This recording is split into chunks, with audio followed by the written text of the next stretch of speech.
से भैया लोग चल करके आए हैं।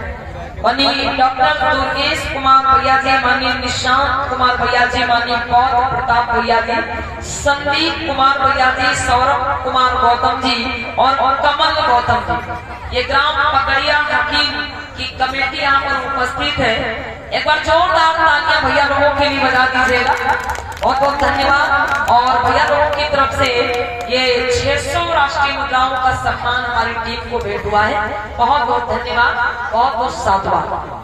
और एक गीत की डिमांड है भैया लोगों की तरफ से। वो गीत जो हमारी माताओं बहनों के लिए है कि इस देश में जो ये जागरूकता की तरफ सबसे ज्यादा हमारी माताओं बहनों को बढ़ना है।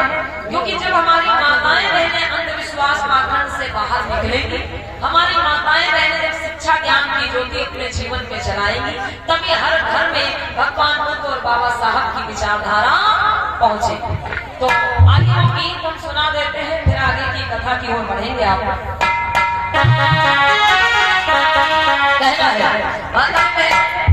अभी जो हम बताने जा रहे हैं, आप लोग हमारी बात को मानेंगी? हाँ तो उठाओ। अच्छा, कितने लोग मानेंगे? हाँ उठाओ। अरे यार अम्मा बहनी आएंगे वहीं का भाई देव कड़ा। बहुत बहुत धन्यवाद।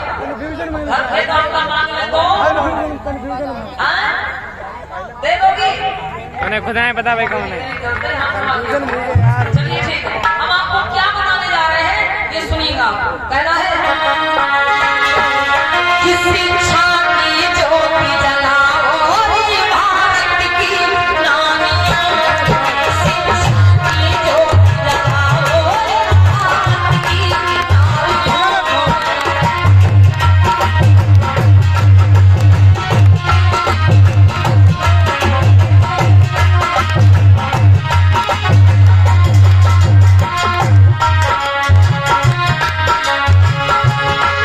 भारत की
काम किया। एक नारी ही थी फूलन देवी, नाम सुना है जिन्हें डाकू कहा जाता है। एक नारी ही थी फूलन देवी। जब उनका शोषण हुआ, उनके ऊपर अत्याचार हुआ, तो वो उठ खड़ी हुई, हाथों में बंदूक उठा ली और एक दो तीन नहीं बल्कि 22 लोगों को एक लाइन में खड़ा करके अपने हाथों से गोली मारने का काम किया। मेरी बहनों, ऐसी माताएं आपके समाज में जन्मी है, तो अगर आपको पूछना है, पढ़ना है, तो इन माताओं के बारे में जानो और इनके जैसी बलवान बहादुर बनने की कोशिश करो। बहनों, अगर इनके जैसी बुद्धिमान बलवान बहादुर बनोगी तो कभी मुसीबत आएगी अपनी सुरक्षा स्वयं कर पाओगी। अन्यथा आप जो पूजा करती हो, जिनके नाम का व्रत रखती हो, बहनों जब कोई संकट आ गया तुम्हारे लिए अवतार लेकर कभी नहीं आया। आज आए दिन हमारे देश में क्या हो रहा है, बहन बेटियों की हत्याएं की जा रही है, बलात्कार हो रहे हैं, आए दिन बहन बेटियां मारी जा रही है। बोलो कोई देवी अवतार लेके आ रही है? बता, कोई प्रकट हो रहा, कोई शक्ति दिखाई दे रही नहीं। इसलिए आपको हम बता रहे कि अपने समाज में जन्मी इन माताओं को पढ़ो। यहाँ से पुस्तक लेके जाना बहनों, जो भी आप पुस्तक ले जाना चाहती, माता सावित्रीबाई फुले, झलकारी बाई, गौरी, उदा देवी पासी, फूलन देवी, जो पुस्तक ले जाना चाहती ले जाना और पढ़ना। कहना है क्या? झलकारी बाई,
इसलिए कहना है